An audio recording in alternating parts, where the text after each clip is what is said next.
Pada kesempatan yang sangat berbahagia ini, saya mengajak kaum muslimin dan muslimah untuk mengambil pelajaran dari surat Al-Kahfi ayat yang ke-32, 33 hingga ayat yang ke-34.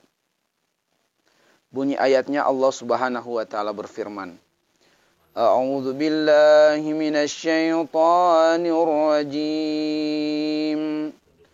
واضرب لهم مثل الرجلين جعلنا لأحدهما جنتين من أعناب وحففناهما بنخل وجعلنا بينهما زرعا كلتا الجنتين آتت أكلها ولم تظلم منه شيئا وفجرنا خلالهما نهرا وكان له ثمر فقال لصاحبه وهو يحاوره أنا أكثر منك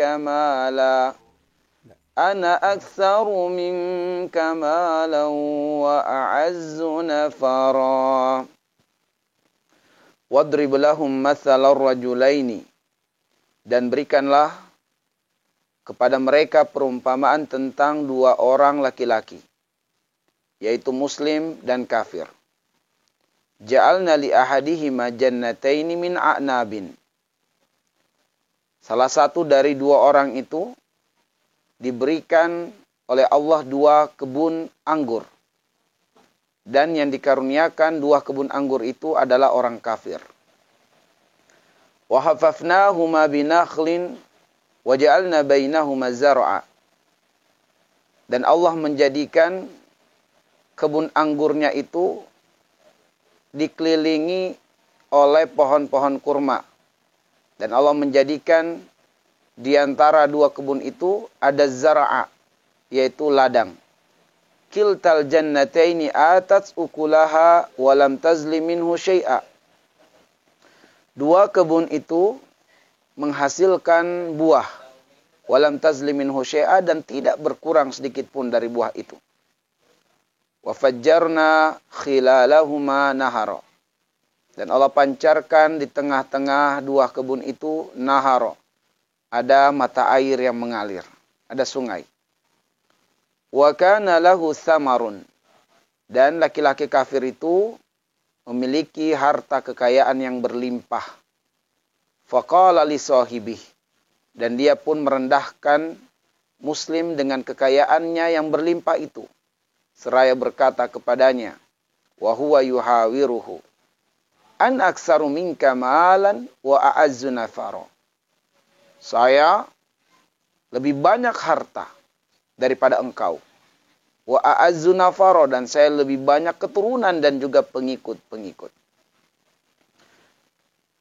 Ma'asyiral muslimin wal muslimat, melalui 3 ayat Allah yang mulia ini, ada 3 pelajaran penting yang akan kami ketengahkan.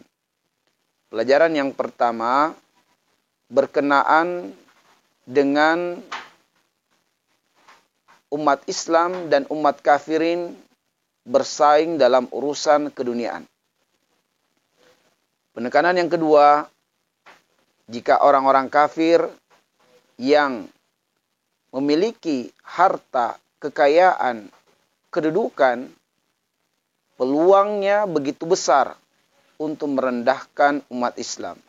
Peluangnya begitu besar untuk menghina umat Islam.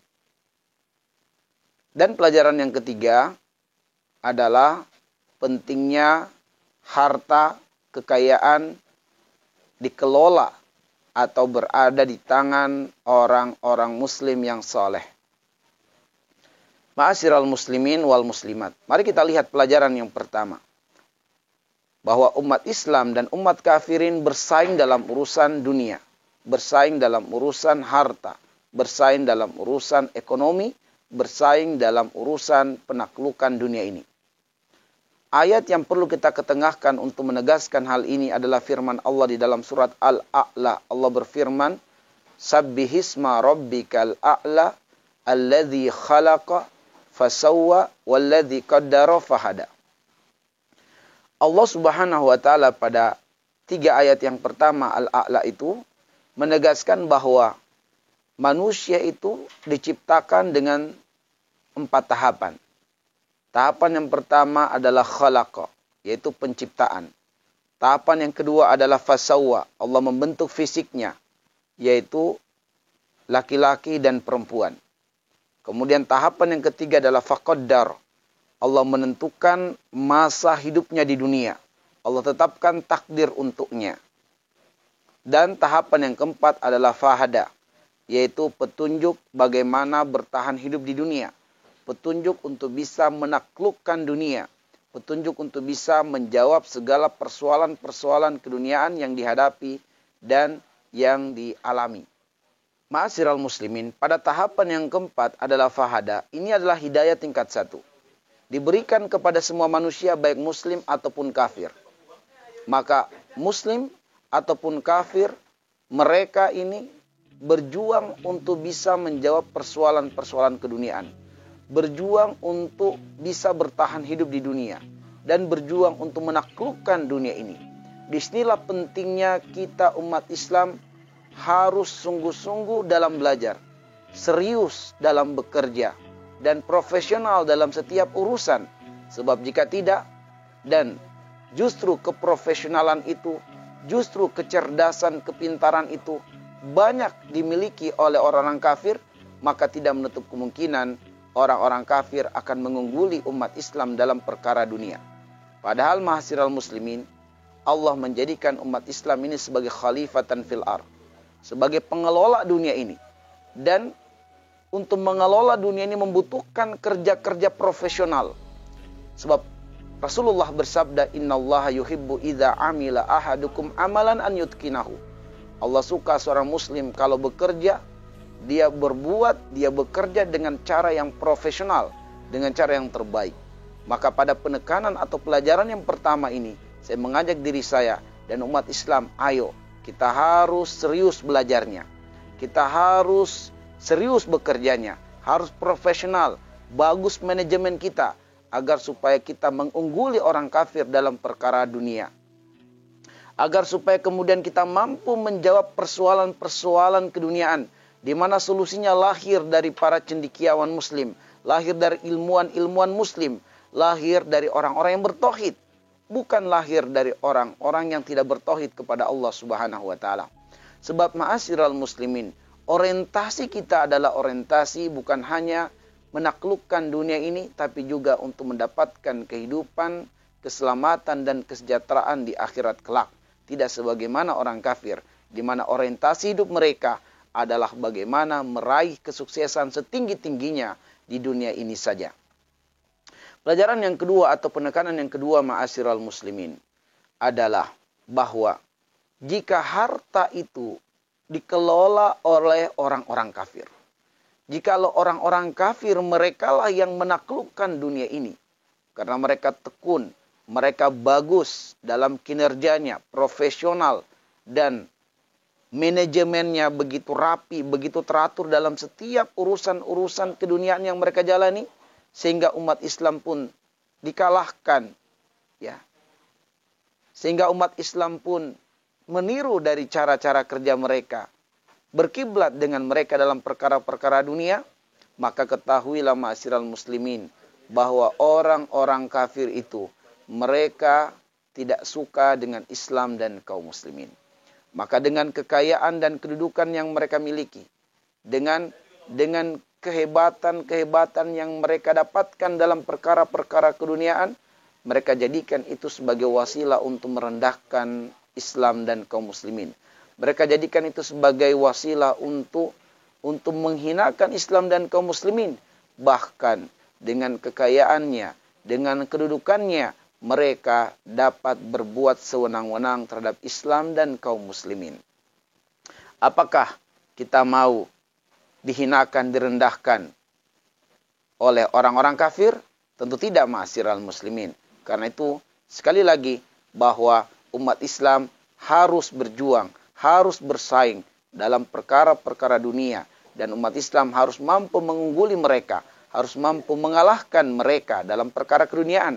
Sebab jika umat Islam, merekalah yang menjadi pemenang-pemenang di dunia ini, maka kesejahteraan, kedamaian, keselamatan, keamanan, dan kebaikan tidak hanya dirasakan oleh umat Islam saja, bahkan orang-orang kafir pun akan merasakan kedamaian, kebahagiaan, dan kesejahteraan itu. Pelajaran yang terakhir atau penekanan yang ketiga yang ingin kami sampaikan adalah bahwa kekayaan harus berada di tangan orang-orang soleh. Kekayaan harus lebih banyak berputarnya di tengah-tengah komunitas muslimin. Karena Allah Subhanahu wa taala berfirman, "Kaila yakuna dulatan bainal agniya'i minkum." Agar supaya harta itu dirasakan oleh semua lapisan masyarakat umat Islam. Nah, disinilah pentingnya umat Islam harus menjadi pelaku-pelaku utama ekonomi. Disinilah umat Islam jangan anti dengan bisnis, jangan anti dengan ekonomi, dan jangan anti dengan kekayaan. Tidakkah kita termotivasi dengan sabda Nabi SAW, "Al-malu as-soleh lil mar'i as-soleh." Sebaik-baiknya harta itu jika berada dalam genggaman orang-orang soleh. Sebaik-baiknya harta itu jika dikelola oleh orang-orang yang soleh. Sebab dengan kekayaan dikelola oleh orang-orang soleh, akan banyak kebaikan-kebaikan yang tercipta di muka bumi ini. Ma'asyiral muslimin, azani Allah wa iyyakum ajma'in. Allah menyuruh kita menjadi orang yang kaya, tapi kaya untuk semakin dekat dengan Allah. Karena Allah berfirman, "Ya ayyuhalladzina amanu taqullaha wabtagu ilaihil wasilah." Wahai orang-orang yang beriman, bertakwalah kalian kepada Allah. Wabtagu ilaihil wasilah, ambil wasilah sebanyak-banyaknya untuk semakin dekat dengan Allah. Dan salah satu wasilah itu adalah harta. Salah satu wasilah itu adalah kekayaan. Maka kita harus kaya, sebab banyak kebaikan-kebaikan yang dapat kita kerjakan dalam Islam ini dengan kekayaan. Dengan kekayaan ma'asyiral muslimin, kita bisa berhaji dan berumroh. Dan kita bisa menghajikan, mengumrohkan keluarga kita, tetangga-tetangga kita, dan saudara-saudara kita, sahabat-sahabat muslim kita, marbot-marbot masjid. Kita dapat melakukannya dengan harta dan kekayaan yang kita miliki. Dengan harta dan kekayaan yang kita miliki, kita mampu menyantuni para yatim dan duafa. Kita mampu membangun masjid seindah-indahnya, serapi-rapihnya. Dan kita mampu, ma'asyiral muslimin, dengan harta ini mengangkat martabat umat Islam. Sehingga umat Islam tidak direndahkan oleh musuh-musuh Allah Subhanahu wa ta'ala. Nas'alullah ayyaja'alana minalladzina yastami'una al-qawla wa yattabi'una ahsana. Subhanakallahumma bihamdik asyhadu an la ilaha illa anta astaghfiruka wa atubu ilaik. Assalamualaikum warahmatullahi wabarakatuh.